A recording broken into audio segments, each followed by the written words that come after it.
এবার সরস্বতী পুজোর থেমে তৃণমূলের দুর্নীতি, পুজো থিমে রয়েছে ফাইল চুরি, কয়লা চুরির কার্টুন। বিতর্কিত পুজোকে ঘিরে দক্ষিণ দিনাজপুরের প্রতিরামে রাজনৈতিক শোরগোল পড়ে গিয়েছে। অখিল ভারতীয় বিদ্যার্থী পরিষদ ও রাষ্ট্রবাদী ছাত্র সংসদনের উদ্যোগে আয়োজিত সরস্বতী পুজো মণ্ডপে ব্যবহৃত কার্টুন ছবি থেকেই এই বিতর্কের সূত্রপাত। খবর পেয়ে ঘটনাস্থলে যায় প্রতিরাম থানার পুলিশ।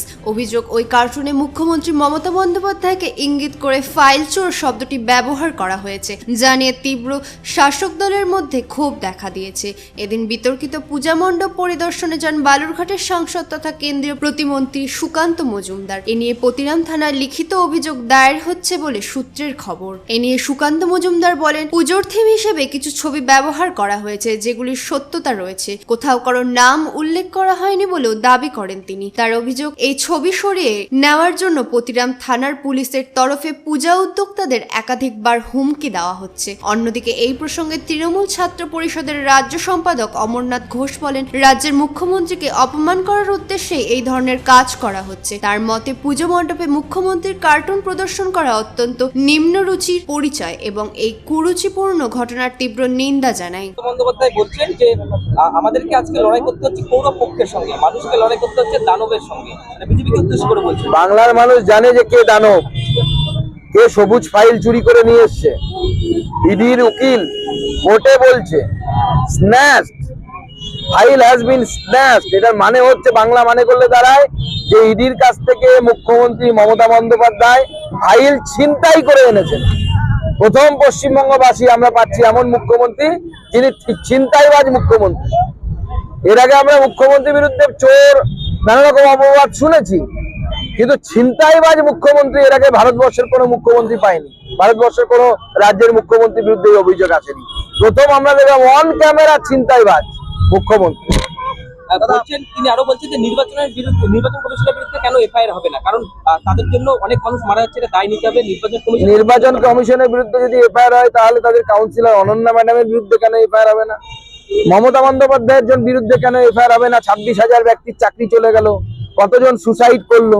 বিগত 15 বছর ধরে এসএসসি হয় না, MA pass, BA pass, BEd pass ছেলেগুলো বাড়িতে বসে বসে ঢুকছে, সুসাইড করতে বাধ্য হচ্ছে।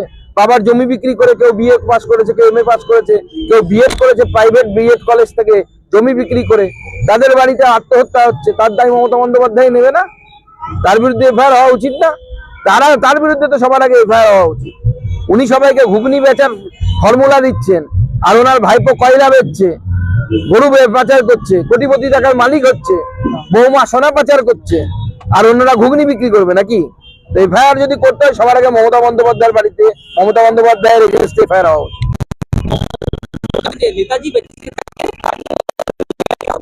নেতাজি বেঁচে থাকলে না মূর্তির ঘোড়া থেকে নামতে নেমে ঠাটিয়ে একটা মমতা বন্দ্যোপাধ্যায়কে চড় মারতেন মিথ্যে কথা বলার জন্য। কেন জানেন তো?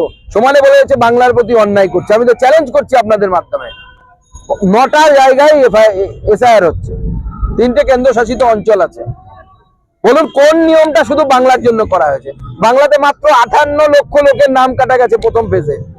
আমাদের রাজ্য, বিজেপি শাসিত রাজ্য উত্তরপ্রদেশ, 2 কোটি নাম কাটা গেছে। কই, সেখানে তো কোনো ঝামেলা হচ্ছে না। তাই ঝামেলাটা এখানে কারা করছে?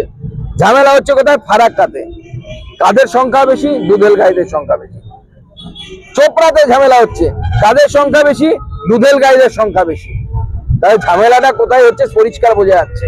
মুখ্যমন্ত্রী যদি ভেবে থাকে যেভাবে চাপ দিয়ে বাংলাদেশি মুসলিম অনুপ্রবেশকারীদের নাম ভারতবর্ষের ভোটার লিস্টে ঢোকাবেন, ওটা হতে দেব না আমরা।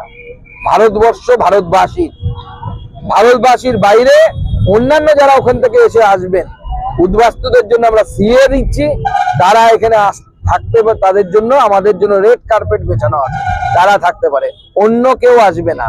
যারা দেশভাগের সময় এই ভূমিকে ছেড়ে চলে গেছিল, যাদের পূর্বপুরুষ, তাদের ফেরত আসার আর কোনো চান্স নেই। প্রথমত আজকে সরস্বতী পুজো, বসন্ত পঞ্চমী। আজকে সারা বাংলা জুড়ে একটা উৎসবের মেজাজ চলছে। এখন আমরা বারবারই দেখছি যে বিজেপির যেগুলো যুব সংগঠন বা ছাত্র সংগঠন যা রয়েছে, তারা প্রত্যেকটা উৎসবেই কিভাবে তৃণমূল সরকারকে, আমাদের মমতা বন্দ্যোপাধ্যায় সরকারকে এবং আমাদের নেত্রীকে কিভাবে অপমান করা যায়, এবং আমরা বারংবার দেখেছি। আর যখনই ভোট আসে তখন ওরা এই নিচু মানসিকতার বারবার উদাহরণ দেয়। আপনাদের মুখে আমি যা শুনলাম, এটা তীব্র নিন্দা জানাই, তীব্র ধিক্কার জানাই। এবং এই ঘটনা যদি আগামী দিনে যদি এই কার্যকলাপ যদি হতে থাকে, তাহলে আগামী দিনে আমরা ছাত্র সংগঠনের পক্ষ থেকে, তৃণমূল ছাত্র পরিষদের পক্ষ থেকে আমরা বৃহত্তর আন্দোলনে যাব। কীভাবে ব্যাখ্যা করবেন যে পূজা প্যান্ডেলে যদি এরকমভাবে মানে ধরা বলছে এটা আমাদের থিম? এটা নিম্ন মানসিকতার উদাহরণ, একদম কুরুচিকর মানসিকতার উদাহরণ।